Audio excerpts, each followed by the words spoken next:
And thy will be with her, and that she may recover and be well. Be thy will, and that we may all be able to be blessed by thy Spirit. And we pray in Jesus Christ's name. Amen. Amen. Thank you. And you know, the way that future genealogists get their foot in the door is by being around. So your daughter's welcome.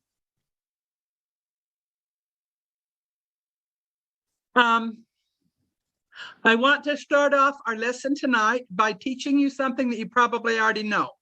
If not, we're still going to work on it a minute, okay? So what I'm going to do is I'm going to go to my tree on Ancestry. And I'm going to have to move my screen down a little bit so I can see this. And I was thinking about Elizabeth Notman, but let's do instead Lydia Ann Fraser. So if I open up this person in Ancestry, because I'm a member of the church and because I have an Ancestry account through the church, when I open up anybody in my tree, I also get this little family search icon. And if I click on this family search icon, one of the options that I have is to look for a match in family search.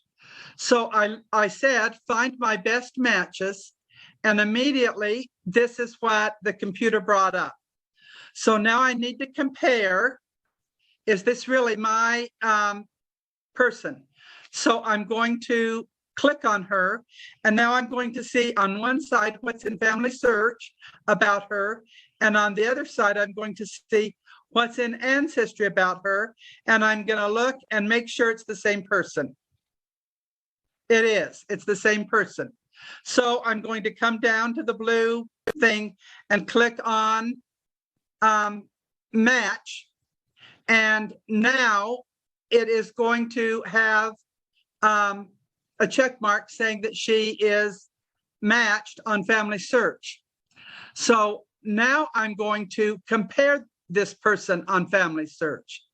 So I'm going to click on compare. And when I click on compare, on this side, I have her in family search. And on this side, I have her in Ancestry. So I am going to go down and look at each fact about her and click whether or not I think it's the same. Now I want to get a little, I wanted to see some check boxes, and I didn't get any check boxes. So I'm going to see if this one happens if I click here, if I get check boxes. I don't. So now I want to go back to here. Anyway, I have her name and her name. So now I can compare those things. I don't know where the check boxes went. Oh, here they are, the next step down. Is her birth date the same? Yes, so I don't need to move anything. But if I were to click on the birth so that I had August written out, I could do that. If I wanted to make sure that I had her full address with Randolph and United States, I would click on it. I'm going to keep going through and clicking on anything that is more complete in one of the two sites than on the other site. And it looks like this site is the site that has the more complete. Now, if I keep going down, I'm going to find sources. And so here is a source where she's showing up in her children's birth and death records. So I'm going to go through and click all of those, all the way down through all of the sources that I have for her on family search. And I'm going to click on every one. And then when I get to the bottom, I'm going to click Save Changes. And when I click Save Changes, every item, every source that I had listed in family search that I clicked, or every source that I had listed on Ancestry, and I put that little check in the little box, that fast it shows up on the other side. So if I find somebody in immigration records on Ancestry, I can do that little process, and suddenly that little source is showing up on Family Search. Now, if I look up that Family Search source, I want to go back to Lydia Ann Frazier. So go back to Lydia Ann Frazier. When I go back to Lydia Ann Frazier and look at the sources, a lot of the sources now are going to say view source. Now, if I go down and look at these little icons, I can see that if they have a family tree symbol, that means that they came from Family Search. If they have a world symbol, it means they came from somebody else, someplace else. So let's say that I want to look at the Hinshaw Index to collected source records, because that came from a different source. So if I click on View Source, it is going to give me the Ancestry connection. So that fast, I usually can open up that same record on Family Search that I had in Ancestry. And if it doesn't give me a Family Search, anyway, that's a good way to list the sources in both of the different sites. So I was really slow to catch on to that. I thought I had to write it all down and re-enter it and go through a big process. So when I found out that that was all I had to do, I was very, very pleased about what I had learned. Okay, now let's get down to tonight's lesson. Tonight's lesson is, yes, Jeff. I have a question. Can you go back to the beginning? I was going to try to follow along again. I was texting Sydney to see if she could jump in, but go back to how do you start that again? You're on Ancestry to start with? So you want me to start on Ancestry? Okay, so on Ancestry, I need to choose somebody in my tree. Okay. So I'm going to go to Leonard Sellers. Okay. And so when I open him up in my tree, Okay, I got to click on mine. I'm going to do one so I can follow along. do it as we go. Susan Arnold. As long as it's you, Jeff, that's asking questions, I don't think you're going to be panicked about me not spending as much time on maps. No, well, this will be short.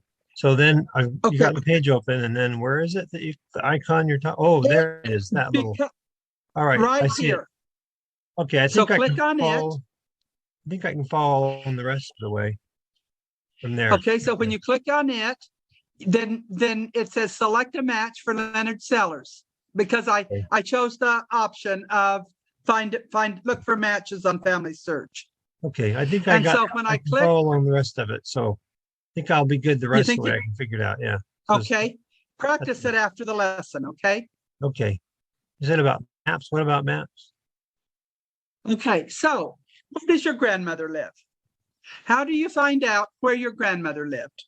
Or your great grandparents? Or anybody else in your ancestry?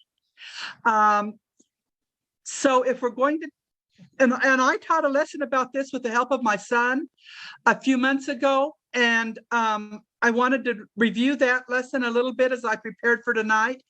And so I went to YouTube and did a search for Heather Topham.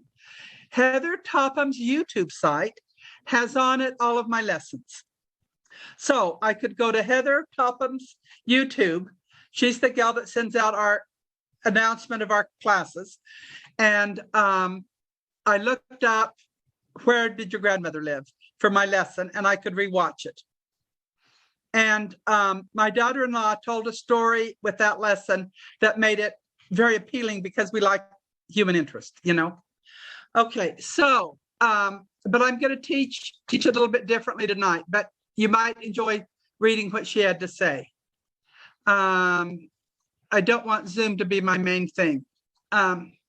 Okay, so there are 3 different ways main ways that I know about for recording places where our ancestors might have lived.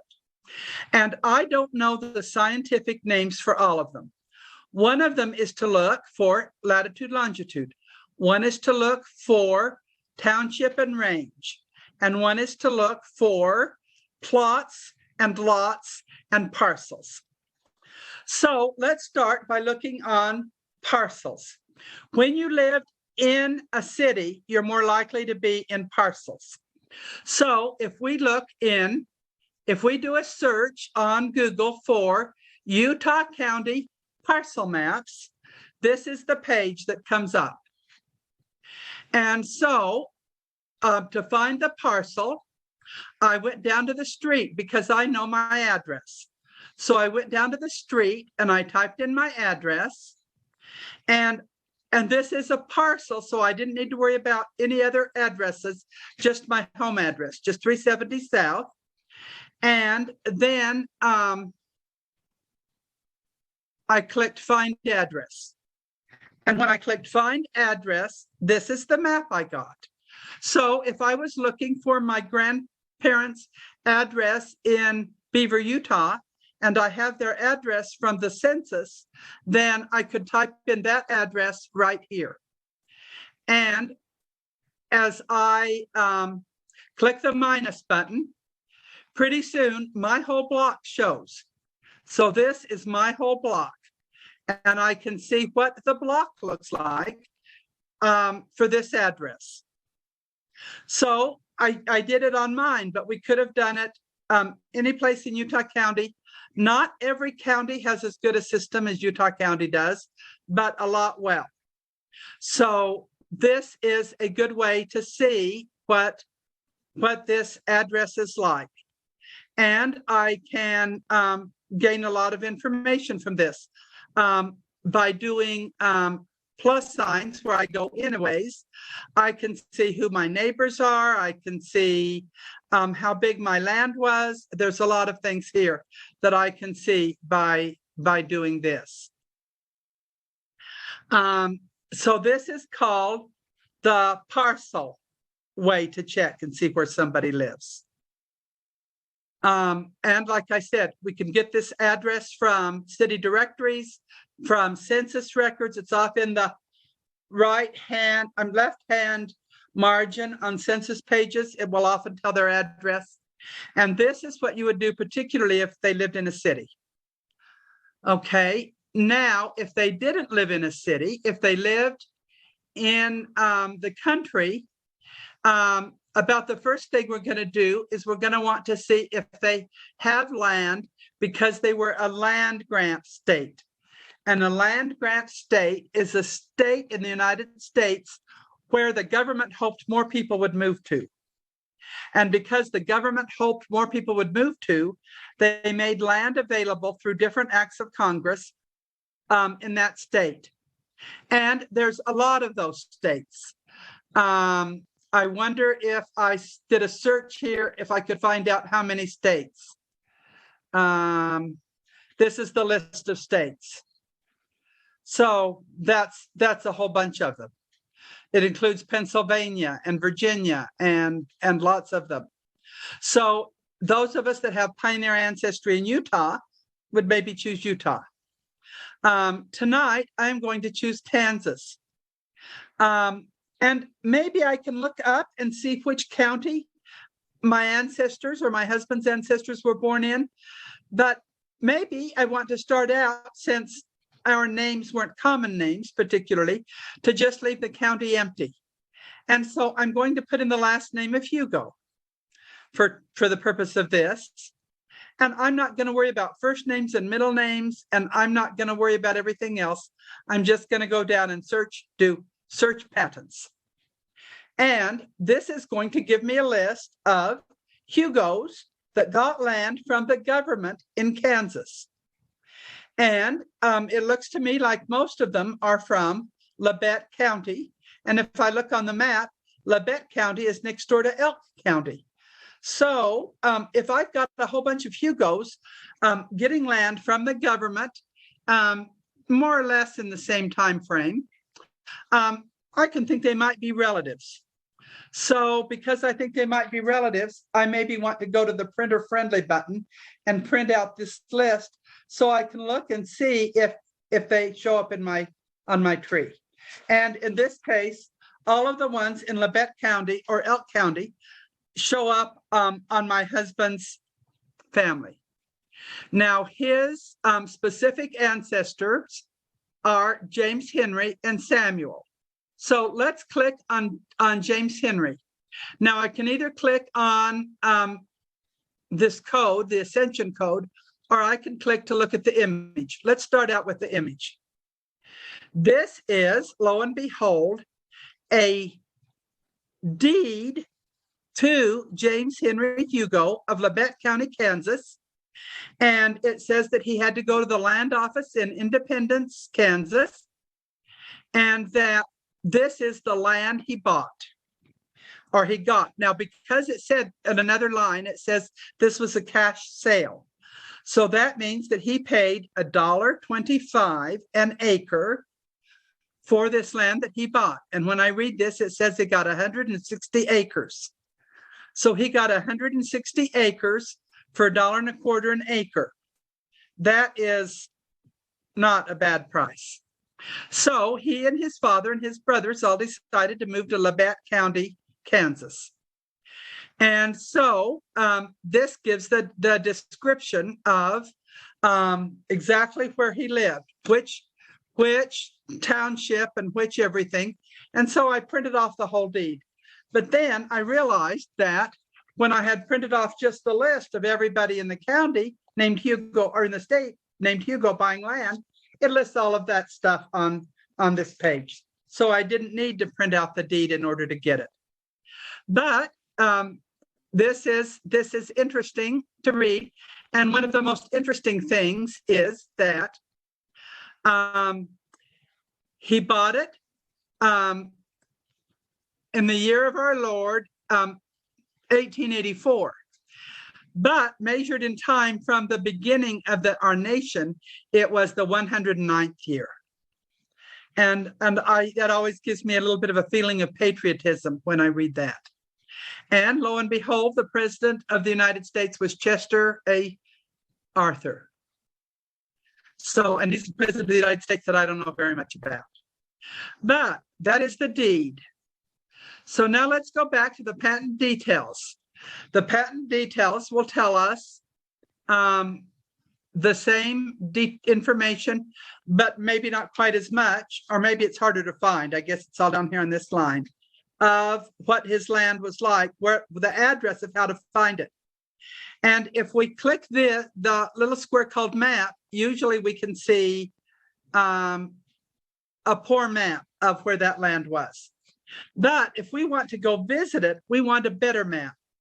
So we are going to make sure we have all of this information right here down. And like I said, I have it here. Now, there is a really neat website called randymajors.org. But first, let's talk about understanding what a township and what a meridian and all of these things are, because that's what I have to know to find the address of his land. So the whole United States is divided up into descriptions of land.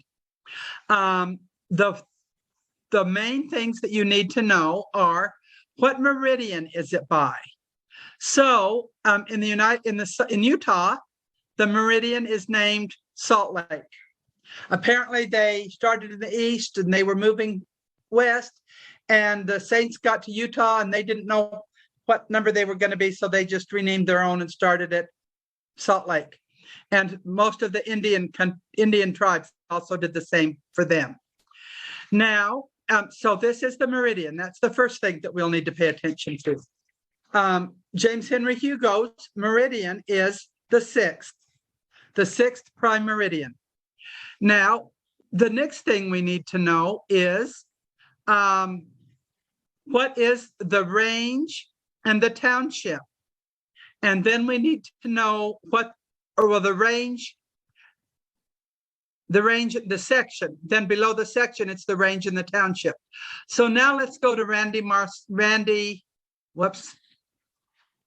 Majors. And now in the olden days, the way we would do this is we would go up to BYU or any other library that has a big maps room and would say we wanted to look at the maps to find that area of the country. And so if we went up to BYU, there's a huge room with all these not very tall drawers that pull out, and here are maps. And depending on what kind, but the kind we would usually get is the same kind that my husband always got when he took his scouts on a camp out and he wanted to show them. They were called topographic maps. And they're big maps that are for a big section of Utah, if that's where they went camping. But now we can do this on the computer. We don't have to go to BYU to the map room. So we go to, I'm going to see if by clicking off the back button, if I can get to the initial section of randymajors.org. And you cannot see these different, darn it, I don't know how we're going to find these. Here we go. You can't see what all of his little tabs are there, but this one is called Maps. So we're going to click Maps, and we're going to go to Section, Township, and Range. And then it's going to take us to this map, and then it's going to drill down a little bit to where we are, and it's going to know where we are because it asked if it could please have my location turned on. And this guy really believes in letting other people sell things on his property, on his website. So there's all kinds of things here. It's going to tell us, do this and do this and do this. And we're going to click on any X's that are in our way because we don't need all of that. But what we do want here on this map is this little section right here that says, find the parcel. And so now we're going to start filling in all of these things around the bottom that are on this page. So let's start with Kansas, because that's where he was, Kansas. And then for the prime meridian, let's choose 6th.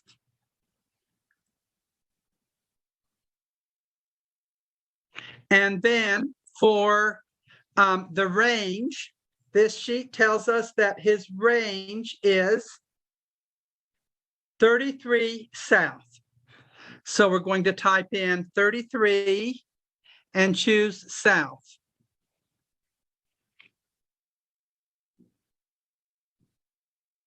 And then let's do township.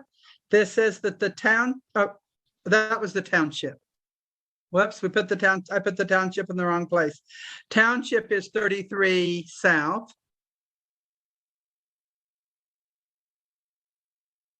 The range is 17 east. Now, as I do this and I look at this paper that I've got printed out, I discover that all of the Hugos were in the same township and range. And section is 14. They're all in 14. That must mean they lived pretty close together. So once I've got all of those things filled out, then I click go. And the map changes. And now we have a map of Kansas. Now this is just section, well, it's the township and range, and well, it's, I don't know which it is. The yellow thing shows us which it is, and I don't remember if that's the township or the range. But what I'm going to do is I'm going to come down here and I'm going to click the click thing that says show the townships and ranges. Now I'm going to need to go in tighter. No, I'm going to need to go out further because I want to keep going out. Now here I can see, if this is sections, I can see all the nearby sections. Maybe, and the yellow one is the township. So what this is telling me is that his land is right here. Okay, township 14. Now, if we go to, did I already show you this? I think I did. The way the townships are divided, okay, the townships are divided into sections. The way the sections are numbered, there's 36 sections for every township, and they're numbered strange. Number 1 starts here, and they go across to 6, down to 7, across to 12, down to 13, and across to 18. So they're not in the order you would expect them. But when I go to the township that he's in,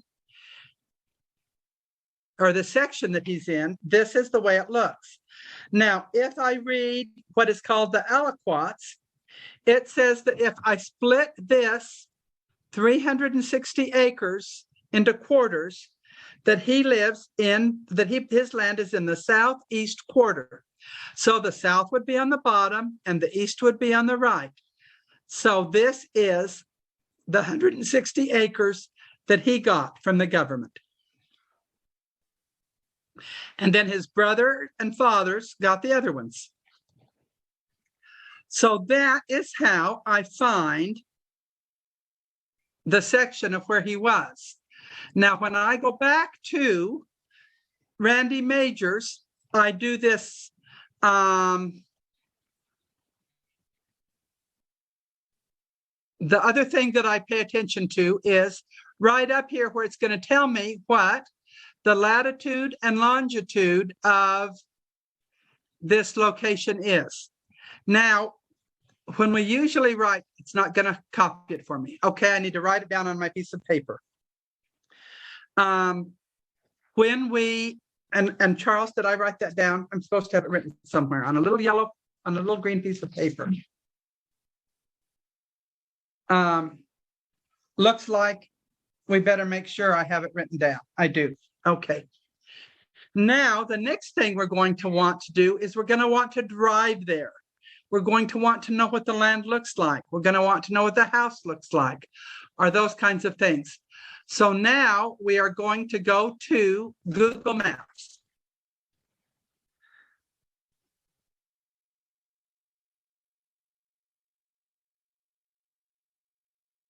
Okay, so when we go to Google Maps, it's going to pull up my location. Now, I'm going to have to realize that when you put in latitude and longitude, it's sometimes a little bit different than other times. So I'm going to put in, it said that the latitude was 37 north, but I'm not going to put in north. I'm just going to put 37, it's 37 degrees, but I'm going to put it in 37 period 17201, because that was what the Randy Majors map said. And then I'm going to do a comma space because I think that's the way you're supposed to do it. And I'm going to put in 95.51255. Now, if that's correct, that I'm supposed to put in that minus, it's going to show me Kansas. If that's not correct, it's going to show me in China. So let's see if this shows up. Look, it tells me that this is the right place for Mound Valley, Kansas, which is near Coffeyville, Kansas. And it's gonna tell me this much about it. Now, I'm not getting much of a map, so I'm going to go over where it says layers, and I'm going to choose terrain. And when I choose terrain, I am going to get, after it loads, and it's going to take a minute for it to load, I am going to get a map that shows me what it looks like there. Now, terrain maps often are going to show me lines that tell me how steep it is or how flat it is, how tall the mountains are. Okay, there I go. Then it erased.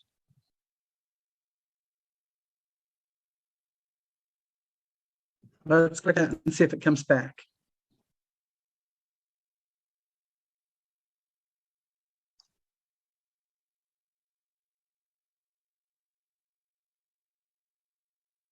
Maybe I have to leave it on terrain instead of clicking and having it go away. But we should get the map in a minute. Oh, you know what else we're going to do? We're going to go to the go in and out buttons.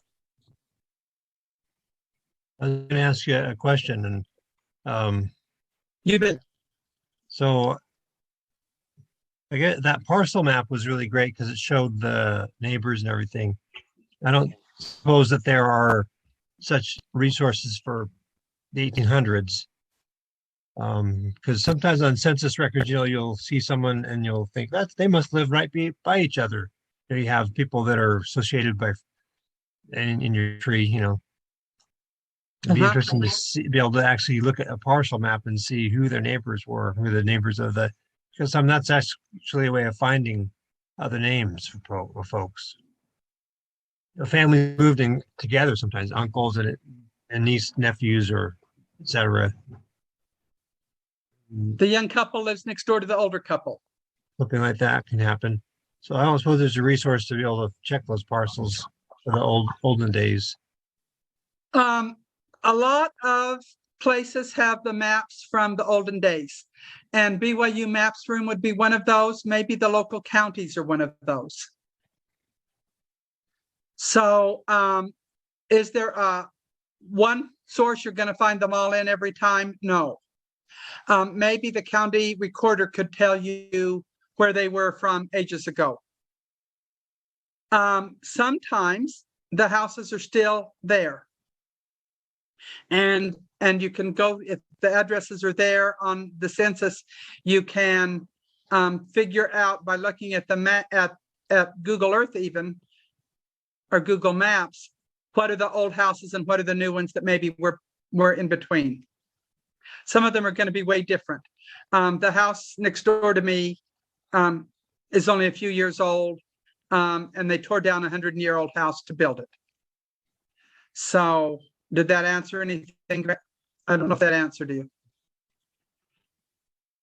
So here is where his land was in Kansas. And so I can see this. Now I'm going to go to a different layered map. I'm going to the one called traffic. And I am going to click on the nearest road to him. I think that that's the nearest road.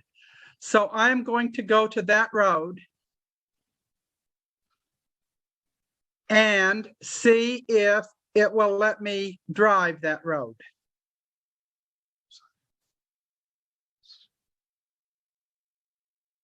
Now it will let me drive that road because it's turned blue. So now I can drive down that road that is near his house. And I go, that's a lake. I'm going to go to a lake. Maybe I want to turn around. So how do I turn around? I probably clicked on this and rotate the view. And now I can go back on the road and I can drive down the road and I can get an idea. This is what it looked like after Google Maps started making maps. Now, Google Maps, I don't know when they started making maps, but it certainly wasn't in the late 1800s. But I can kind of get an idea of what the land near him looked like when he went there and started farming. And I think it possible that if I would have gone back and looked more at which roads were available, I would have been able to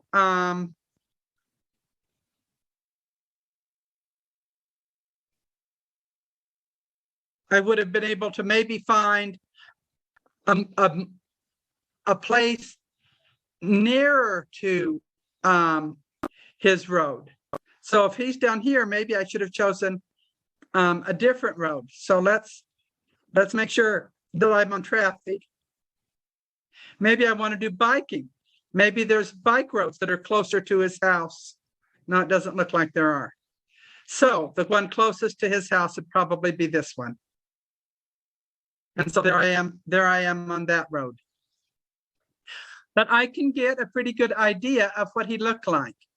Now, if this location was in town, I could actually, by moving this arrow, I could drive around the block and I could look at the houses. And I could see exactly what it looked like for my ancestors' neighborhood as it is today. So if I were to look at the land records for my house, and I could see that my house was built in 1914, my house has changed a lot since 1914. But I can still see, oh, that looks like a pretty old house. I think that's still there. And so we can often get a pretty good idea. And if we've got a modern one on each side, then we can say, oh, when they lived there, maybe they had empty spaces around them. Maybe they had a bigger barnyard nearby, next door, and they kept a cow or something.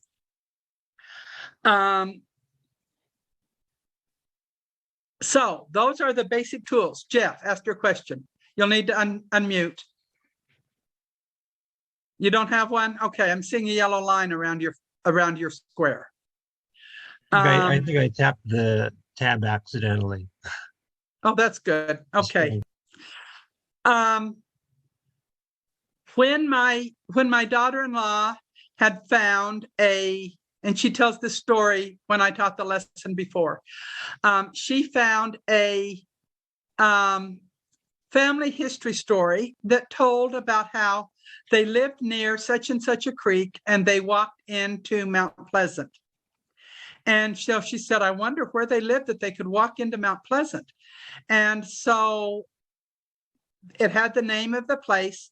We looked up the name of the place. We were able to locate the place, and we were able to find the deed, find the exact location, just like we did today as we went to the patent details on the Bureau of Land Management records. As we went to these records, we looked up, following this system, we went to Randy Majors, and we looked up and found exactly where the land was, and we could see the nearby place. So then, as my son and daughter-in-law left our house and headed south, they used the Google Maps on their phone and were able to drive to the location where her Burnside relatives lived in the 1800s, and they found a mailbox with the Burnside name on it. So that was very inspirational for her to be able to actually find those specific details and to be able to locate that. Any questions? Do you have any relatives you want to look this up on? I think Angel is also shaking her hand no, but she's also looking at something else on her screen that's taking a little bit of her attention too. Nothing comes to mind. I mentioned Mount Pleasant. My one of my greats was they settled there. He was a pioneer and settled in Mount Pleasant. The house is still there, the original house. It used to be a place of reunion. It's owned by the family. But it used to be a place where we'd gather together for family reunions between the second cousins, my mom's second cousins. That's been years ago, but yeah, the Christensen's house. So I'm familiar with, well, I should say I have a tie to Mount Pleasant because of that.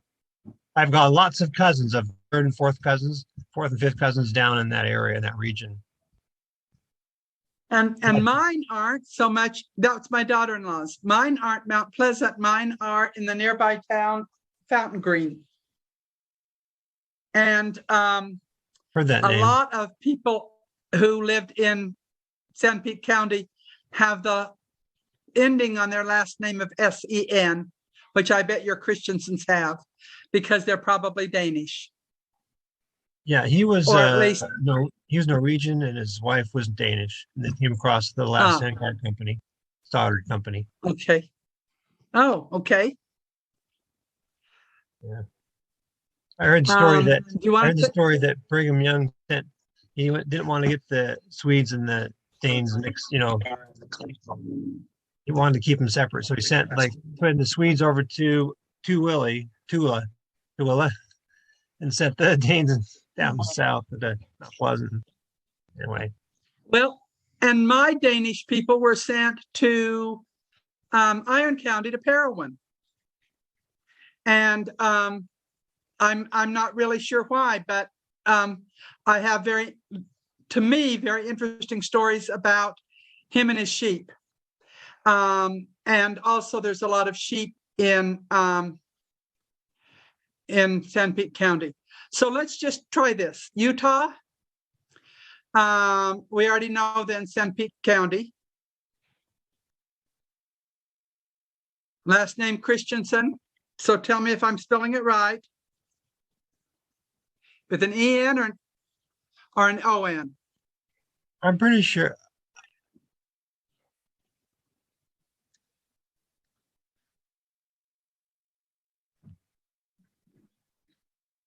You think it's that? Mhm. I bet there's so many. There's 4 Yeah. pages worth. So you'll have to give me a first name. Do you have a first name? Um, And well, in those and days, wives weren't always listed. So maybe we need the husband's name. yeah, husband be Anders. If I Anders, try that.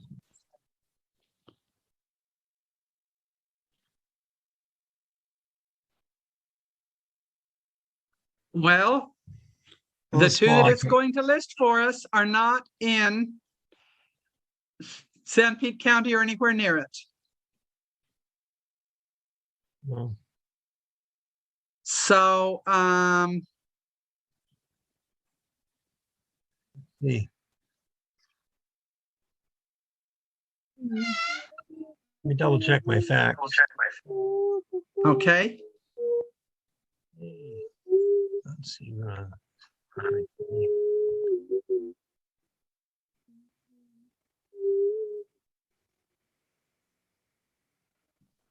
Okay, we're looking at.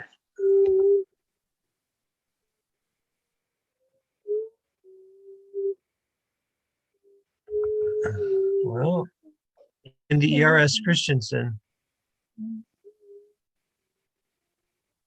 And his name is still Anders? Yeah, it's Anders Christensen. Christensen. Okay. So what we can guess is that maybe he didn't get land from the government. Oh no, he wasn't granted. I don't know. That was, of course, Brigham Young sent the people, so I don't know. That would have been And 18. Brigham Young sent a lot of people a lot of places where they maybe didn't get land. That makes me curious. Let's look up my Mortensen. He probably didn't get land granted from him to him. That might have been Now these are 18. people who received their land not after in Utah. It was after 1862 when the Homestead Act was the name of the act that Congress did. And in those days, the land was free if you made improvements for 7 years. If your family got there prior to 1862, then and didn't get land through this system, then they're not going to be here. So we want to go to Iron County for my ancestor. So your ancestor probably got his land as through the presiding bishopric under Brigham Young, as opposed to the U.S. government. Yes, and that would have been before 1860. Yes. And Greater. so 1862 was the date of that. So here, all of the Mortensens that are in this Bureau of Land Management set of records doesn't include mine either. It suggests here when I look him up in Family Search that he immigrated in 1860, and it was 24 September. He was Deseret, Utah Territory. Okay. Oh. So, well, Utah was a state when? After Was it 1869? I don't remember my dates. Do in you? 1989? When was, But as long as it was included as a land grant space, it would have, and he got land from the government through this system, then it would be here. Now, so your family, I think you'd probably go to the county land records. Now, I am disappointed at the county land records in San Pete County. My husband says Utah was made a state January 4th, 1896. Well, this system went into play before that. But then too, maybe there was some land that wasn't claimed yet or was not assigned yet through, let's call it the Brigham Young system. And so it was still available for this. So we did not get my Mortensons. So let's just look at my Guymans. We're not going to give him a county for my Guymans, because if there's one in Utah with that name, it's mine. And they're in Iron County, Emery County, and the dates are 1960, 1907, 1941, 1907, 1890. Isn't that interesting? As late as 1960, they were getting land under this system. And if we were to go look at that, it will tell us whether or not it was a cash sale. They got the mineral rights. Charles's family did not get the mineral rights. And I am not seeing where it shows cash sale or not.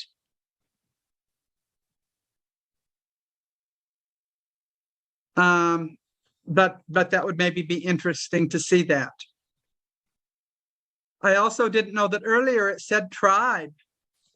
Gee, I wonder if Charles's family in Oklahoma got any based on tribal lands. Let's look and see if there's Oklahoma. Last name Hugo Johnson, last name Johnson.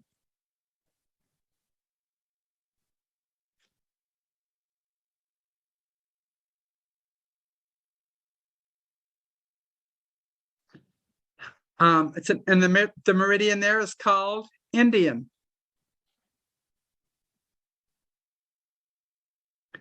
And on this particular part of land, look at how many different people are living on that piece of land. And we would have to know more about the history to know that.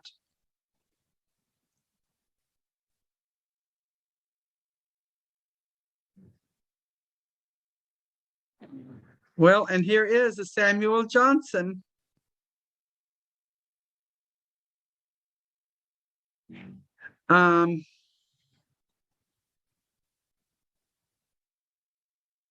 And the act of Congress they got it on is that he got it on is called the Indian Fee. It's called Indian Fee Patent with the date of 1865 for the congressional law. I can't help but be real curious if that's our Samuel Johnson. Real curious. Maybe we'll have to do some more research on that. And he got it as an Indian allotment. Wow, that's something we're going to have to look at further. You don't know when you're going to be in and when you're not going to be listed here. This did not used to be available, this quick search online. You used to write them a letter and sometimes they'd look you up. So it's really a blessing to have this available. And it's great fun to print out. I printed out my dad's deed and of his father's homestead deed. And that was fun for him to have framed and in his house. I also printed out the pile of records that he had submitted saying that he had taken good care of the land for 7 years. And my dad read every year what his yield was on his cultivated land. And my dad said, if that was all I could get out of the land, I'd just plow it under. They really had a challenge when they began homesteading. Jeff, thank you for coming. Angel, thank you for coming. I hope that you got some information that you've tucked away in your brain. If you don't use it right now, the time will come when you will have an ancestor that you will want to check and see if they're in one of these land grant states and have their land records here. For your information, tonight is supposed to be the first night that we're having an introductory to family search class at the Family History Center in Spanish. Oh, good. They thought it was going to be last night, but apparently now it's tonight. And if you're wanting an update on Cindy Richards, the closest I have was probably yesterday. And so her surgery was Tuesday, and yesterday she was in her room throwing basketballs to the little basketball hoop that she had in her room. And earlier she had been up and walking with a nurse in the halls. So those of us that have known Cindy and are wishing her well, and I think we're all wishing her well. That's how she's doing. Angel, will you please say our closing prayer?